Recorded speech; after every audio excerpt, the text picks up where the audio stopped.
Bonjour tout le monde, mon nom est Josée. Je suis contente de vous retrouver pour cette 21e capsule vidéo où je vais aborder un thème qui, pour moi, est très important. Alors, étant moi-même une mère, j'ai eu, à travers les différents exemples que je vais vous donner, à expérimenter moi-même de mon côté et à faire des intégrations. Des intégrations dans ma vie puis dans mon quotidien par rapport à ce que je vivais à travers mes émotions, mais que je reconnaissais à travers le comportement que mes enfants avaient dans le quotidien. Donc, j'imagine que si tu es là puis que tu regardes, c'est parce que pour toi, il y a de la curiosité, peut-être même que tu es un parent, puis qu'il y a certains comportements chez tes enfants que tu aimerais bien comprendre, puis tu aimerais pouvoir l'aider davantage, mais tu sais pas toujours où commencer.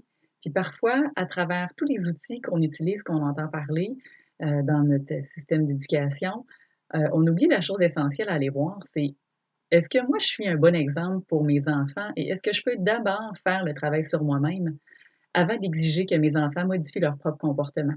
N'oubliez jamais, comme j'ai déjà parlé dans une précédente vidéo, que bien souvent, il y a un miroir qui se projette sur le travail qu'on a à faire. Donc, je commence le fameux baromètre des émotions, donc nos enfants. Alors, c'est le thème de cette vidéo. Tu as peut-être déjà vu passer la publicité. Si c'est là, c'est parce que tu te reconnais. Donc, à travers 3 exemples, peut-être même 4, je verrai le temps, que nous avons. Je veux je vais t'expliquer, en fait, c'est qu'est-ce qui se passe? C'est quoi le concret au niveau de l'énergie? Et c'est comment ça se matérialise physiquement, ça, à travers vos enfants?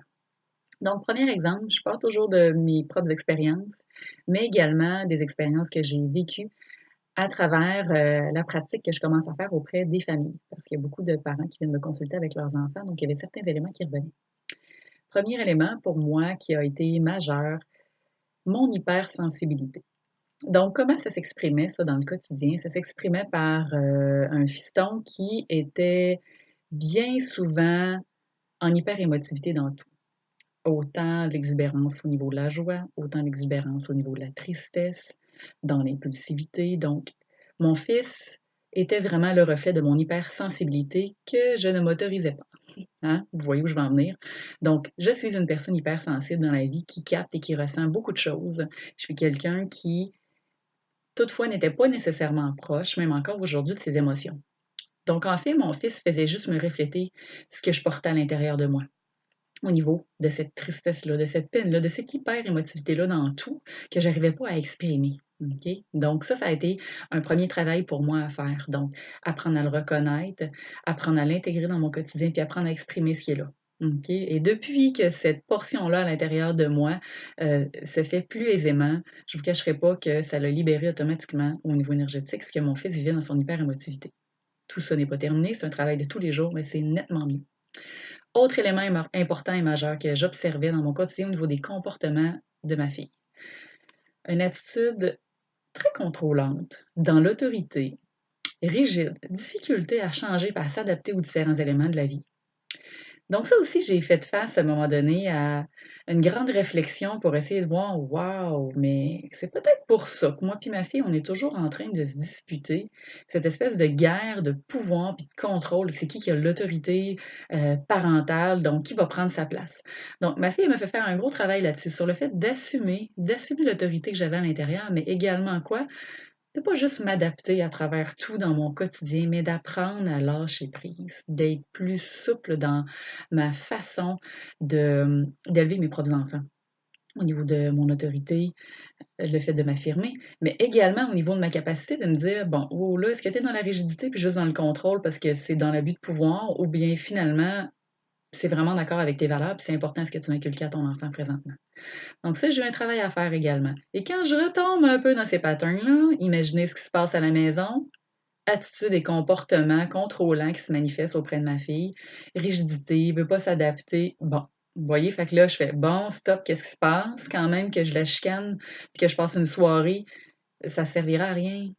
Parce que c'est un travail que moi j'ai personnel à faire. Alors je fais juste projeter sur elle finalement. Puis elle est juste le baromètre et le miroir de mes propres émotions. Alors j'espère sincèrement déjà que si vous vous reconnaissez à travers vos enfants et à travers ce que je vous dis, vous allez apporter certains changements pour améliorer cette relation et cette belle énergie et harmonie dans la maison.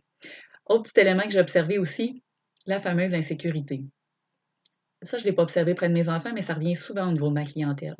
Essayez d'aller observer Les enfants qui vivent l'anxiété de séparation, que c'est difficile au niveau, quand vient le temps d'aller porter les enfants à la garderie, à l'école, les enfants qui sont très près de leur mère ou leur père, qui ont des difficultés à se faire garder parce que, bon, ils sont insécures, ils ont de la peine, on dirait qu'ils ont peur qu'on viendra presque jamais là, finalement, on va les abandonner.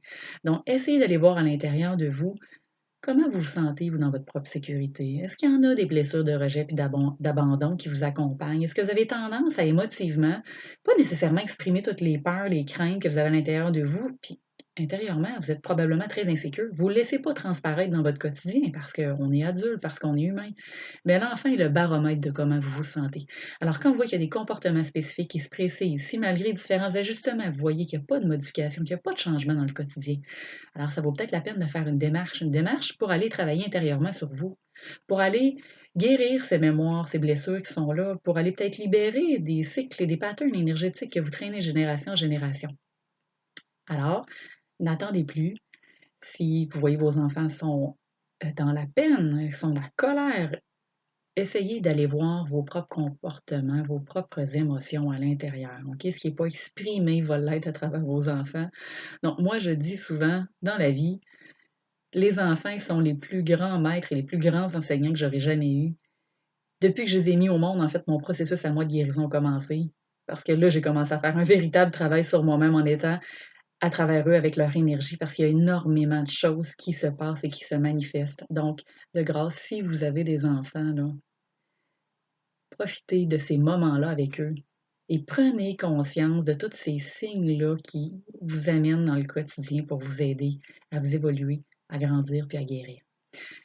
Alors, moi, je vous souhaite là-dessus une super belle journée. Si toutefois vous avez des questions, n'hésitez pas à revenir vers moi. Je peux peut-être vous guider pour puis vous accompagner dans votre processus pour euh, que ce soit plus facile, plus simple et plus harmonieux dans votre situation et dans votre relation avec vos enfants. Bonne journée.